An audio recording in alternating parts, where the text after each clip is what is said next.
Mi nombre es Ibrahim Santa Cruz Villaseñor, soy profesor de Economía de la Universidad Michoacana de San Nicolás de Hidalgo,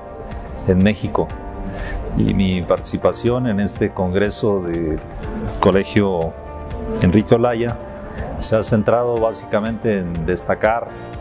algunos de los aspectos que considero relevantes en torno al impacto de la pandemia, tanto a nivel social, económico y particularmente en el aspecto educativo. Entre los factores que destacamos es cómo antes de la pandemia, ya en la región de América Latina, existían un conjunto de problemas, un conjunto de cuestiones que consideramos estructurales desde el punto de vista económico, social, político y educativo, por supuesto.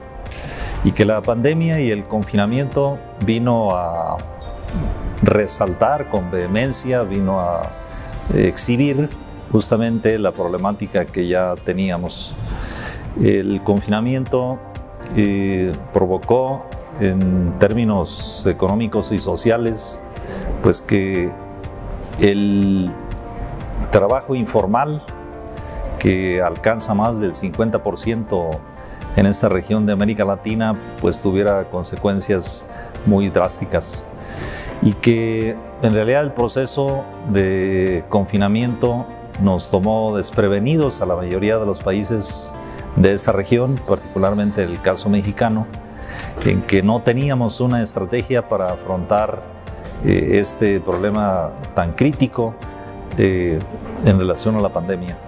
Que en el caso de la educación básica, pues se siguieron, digamos, carteras o catálogos o una educación por instrucción. En otros casos se siguió, digamos, un conjunto de programas educativos a través de la televisión, y otro más, las clases virtuales. Sin embargo, pues lo que se exhibió básicamente fue la existencia de una brecha digital enorme que tiene que ver con las condiciones de pobreza y desigualdad del país, de México, y que en América Latina fue realmente muy evidente también. Es decir, la brecha digital entre quienes tienen acceso a las tecnologías de la información y la comunicación y aquellas comunidades, familias, sectores sociales que no tienen acceso a la misma. De tal modo que los niños de educación básica en esta condición pues se quedaron fuera de la escuela. Y si tomamos en cuenta que también la práctica docente, en lo que se refiere al dominio de las tecnologías de la información y de la comunicación, en el caso de los docentes, pues a muchos también agarró desprevenido. Con esto pues queremos destacar que efectivamente la pandemia ha sido prolongada, ha provocado una crisis para la cual no estábamos prevenidos la mayoría de los países, y que sin embargo nos deja varias enseñanzas, varias cuestiones que tenemos que considerar en un proceso de diseño de política pública de resiliencia, de recuperación en tiempos de pospandemia. En primer lugar, pues resolver este problema de la brecha tecnológica, de la brecha digital que existe y que refleja también un problema social muy severo en esta región. Y la otra es que, como sucede en el caso de Cuba, es indispensable que la política pública, la política educativa, en lo que se refiere a este sector, esté prevenido para tiempos de crisis. Y esta crisis que aún no concluye, que aún no termina, y que a pesar de esto hay, digamos, una vuelta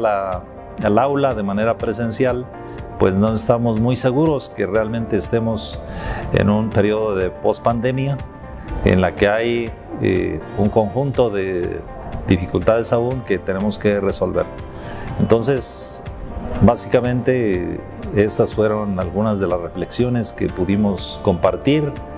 y bueno, tomando el caso concreto de Cuba y su experiencia y el éxito de su sistema educativo, pues también pudimos compartir reflexiones y experiencias que me parece que son